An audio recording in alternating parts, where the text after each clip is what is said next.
আজকে দেখো তোমাদের জন্য আমি একটা প্রিপোজিশনের ভিডিও নিয়ে এসেছি, যেখানে আমি তোমাদেরকে বলবো যে কিভাবে আমরা কোথায় অন ইউজ করবো আর কোথায় অন টু ইউজ করবো। কারণ আমি ক্লাস করাতে গিয়ে দেখেছি প্রচুর স্টুডেন্টের এই দুটো ভদ্রলোককে নিয়ে ডাউট রয়েছে যে কোথায় অন হয় আর কোথায় অন টু হয়। তবে সেটা বোঝানোর আগে আমি তোমাদেরকে আগে বলে দিই যে দেখো, এখনও যারা তোমরা আমার ক্লাসে জয়েন করনি কিন্তু জয়েন করতে চাও, তারা তোমরা 8240856856 এই নাম্বারটাতে ঝটপট একটা হাই লিখে পাঠিয়ে দাও। কল করো না, সারাদিনে অনেক কল আসে, ধরা সম্ভব হয় না। তারপরে তোমরা বলো যে আমি নাকি রিপ্লাই করি না। যাই হোক, এখানে একটা হাই পাঠিয়ে দাও। সেখান থেকে আমি তোমাদেরকে আমার পেড ব্যাচের কথা বলে দেবো। 599 ফর 2 মান্থস, এটা হচ্ছে আমার পেড ব্যাচ। ঠিক আছে, অবশ্যই কোর্সটা 599 বা 2 মান্থসেই শেষ হবে না। এই কোর্সটা মিনিমাম 6 মাস চলবে এবং 2 মাস বাদে তোমাদেরকে আবার 599 দিয়ে সিট বুক করতে হবে পরের 2 মাসের জন্য, এবং তারপরের 2 মাসের জন্য আবার সেম প্রসেসটাই করতে হবে। বোঝা গেল? এখানে আমরা শিখবো কি, এখানে আমরা মেন শিখবো হচ্ছে স্পোকেন, মানে আমরা কমিউনিকেশনটাকে বানাবো। কারণ স্পোকেন ইংলিশ বলে শুধুই গ্রামার গ্রামার গ্রামার অন্য জায়গায় শেখানো হয়, আমার এখানে সেটা হবে না। তোমাকে প্রপার কমিউনিকেশনে ফোকাস করানো হবে, তার সাথে ন্যূনতম যে গ্রামারটা দরকার সেটা আমরা শিখবো। ঠিক আছে, এবং তার সাথে আমরা হালকা পাতলা রাইটিংটাও জানবো, কারণ মেন আমাদের ফোকাস হচ্ছে স্পোকেন বা কমিউনিকেশন। কারণ অনেকেই আছো যারা লিখতে পারো কিন্তু বলতে পারো না, তাদের জন্যই এই ক্লাসটা বানানো। ওকে, বোঝা গেল? তো চলো আজকে আমরা দেখে নিই যে কোথায় অন বসবে আর কোথায় অন টু বসবে, সেইটা আমরা এই ভিডিওর মাধ্যমে ভালো করে শিখে নিই। দেখো, অনটা কি জিনিস এইটাকে বুঝতে হবে। বাংলায় দেখো অন ইউজ হয় ওপরে বোঝানোর জন্য, আমরা কোনো কিছুর ওপরে বোঝানোর জন্য অন ইউজ করি। ঠিক আছে, যে আমি এটার ওপরে ওটার ওপরে এগুলো বোঝানোর জন্য অন ইউজ হয়। কিন্তু ভালো করে ডিটেলে পড়তে গেলে আমাকে জানতে হবে যে অন আরও দুটো জিনিস যে আমরা স্থির করতে পারবো যেটা অন হবে কিনা। এক হচ্ছে যে সেটাকে স্ট্যাটিক হতে হবে। স্ট্যাটিক মানে যেটা স্থির, যার কোনো মুভমেন্ট হচ্ছে না, স্থির। ঠিক আছে, যার কোনো মুভমেন্ট হচ্ছে না, সেটা হচ্ছে স্ট্যাটিক। আর সেকেন্ড কি, একে স্পর্শ করে থাকতে হবে, মানে এ কাউকে একটা স্পর্শ করে রয়েছে, স্পর্শ করে থাকতে হবে। এই দুটো জিনিস যদি ও মেনটেন করতে পারে, তাহলে ও অন দিয়ে আমি তাকে বোঝাতে পারবো। যেমন আমি ধরো একটা সেন্টেন্স তোমাদের বলছি, একদম ঠান্ডা মাথায় বুঝবে। সেন্টেন্সটা হচ্ছে যে the book is on the table. এবার দেখো, এই যে সেন্টেন্সটা লিখলাম এখানে এই তো অন দিলাম, তো যে টেবিলের ওপরে বইটি রাখা আছে, এটা খুব ইজি একটা সেন্টেন্স।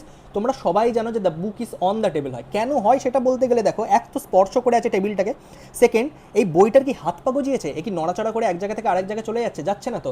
এ একটা স্ট্যাটিক পজিশনে আছে, যখন সে স্ট্যাটিক পজিশনে থাকবে তখন অন নেবে। কিন্তু এখানেই দেখো, যখন আমরা অন টু করতে বসবো না, যখন অন টু করতে বসবো তখন আমরা দেখবো যে এখান থেকে দুটো প্রিপোজিশন আলাদা হয়ে যাচ্ছে, একটা অন একটা টু।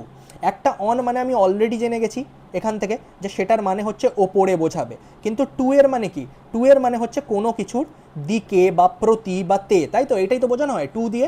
তে, প্রতি, দিকে এগুলো বোঝানো হয়। তো আমি এখানে খালি দিকেটা লিখলাম, ঠিক আছে, জাস্ট বোঝানোর জন্য। তার মানে কি, কোনো কিছুর ওপরে এবং তার দিকে যেতে হবে, ওপরে তার দিকে যাওয়াটাকে আমরা অন টু দিয়ে বোঝাবো।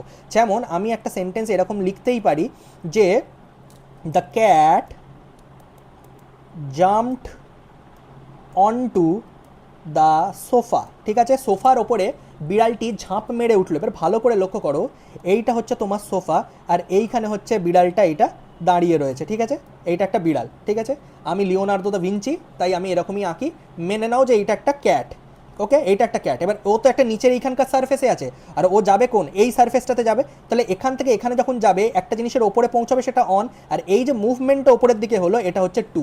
বোঝা গেল? এই যে ওপরের দিকে যে মুভমেন্টটা হলো, কোনো কিছুর দিকে তো গেল, এই মুভমেন্টটা হয়ে গেল টু। তাহলে সেই জন্য এটা তৈরি হলো গিয়ে অন টু, তাই জন্য তৈরি হলো অন টু। তাই বললাম the cat jump on to the sofa, মানে ও নিচ থেকে ওপরে গেছে। ও নিচ থেকে যদি ওপরে যায় তাহলে আমরা অন টু ইউজ করবো, আমরা আর অন ইউজ করতে পারবো না। এবার কোথায় ডাউটটা ক্রিয়েট হয়, তুমি দেখো ডাউটের যে জায়গাটা আমাদের তৈরি হয় সেটা হচ্ছে যে এরকম টাইপের দুটো সেন্টেন্স থাকে যে the boy jumped on the bed, এটা একটা বাক্য দেওয়া আছে।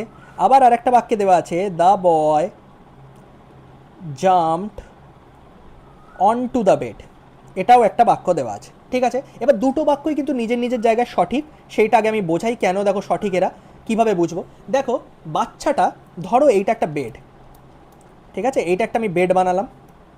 এবার বাচ্চাটা এইখানে দাঁড়িয়ে আছে আর এখানেই লাফালাফি করছে, তিরিং বিড়িং করে লাফাচ্ছে, তার ভালো লাগছে, সেই এখন লাফালাফি করছে, আনন্দ হয়েছে। তাহলে সেই বাচ্চাটা কি তার জায়গা পরিবর্তন করছে, স্থান পরিবর্তন করছে, না স্ট্যাটিক আছে? ভালো করে ভেবে দেখো তো যে স্ট্যাটিক আছে নাকি স্থান পরিবর্তন করছে।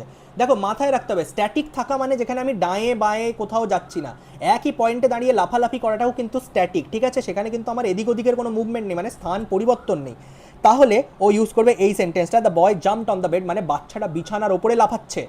বাচ্চাটা বিছানার ওপরে লাফাচ্ছে, কিন্তু ধরো যে বাচ্চাটা এইখানে আছে আর ও ঝাঁপ মেরে এই বিছানাটার ওপরে উঠবে, তাহলে এখানে একটা মুভমেন্ট হবে, তো একটা মুভমেন্ট হবে, তো টু, আর ওপরে থাকাটাকে অন বলবো, তাহলে তৈরি হবে এইটা, the boy jumped on to the bed, মানে লাফ মেরে বিছানায় উঠলো।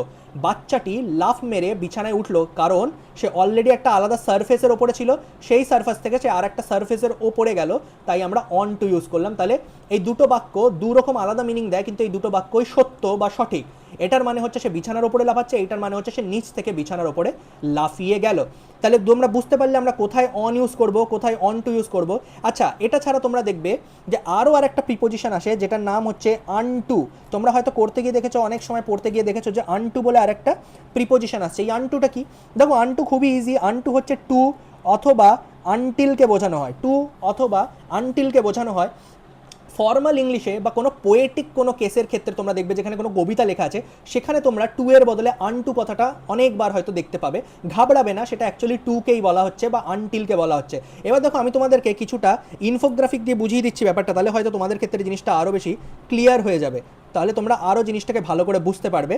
সেটা হচ্ছে যে এই জিনিসটা কি, যদি আমরা একটু ইনফোগ্রাফিক দিয়ে দেখি, তাহলে দেখো এই যে কি বললাম একটু আগে, অন, দেখো অন কি বলেছি, যে কোনো একটা পজিশনের ওপরে রয়েছে, সারফেসে স্টেশনারি আছে, মানে এখানে এই যে বইটা রয়েছে, এই বইটা কি করেছে, এই বইটা কি নড়াচড়া করছে, করছে না তো, এই বইটা একটা জায়গাতে দাঁড়িয়ে রয়েছে, স্থির রয়েছে, স্পর্শ করে রয়েছে। তাহলে যেটা বললাম, স্পর্শ করে থাকবে, স্ট্যাটিক থাকবে, তাহলে আমাদের অন হবে, বোঝা গেল।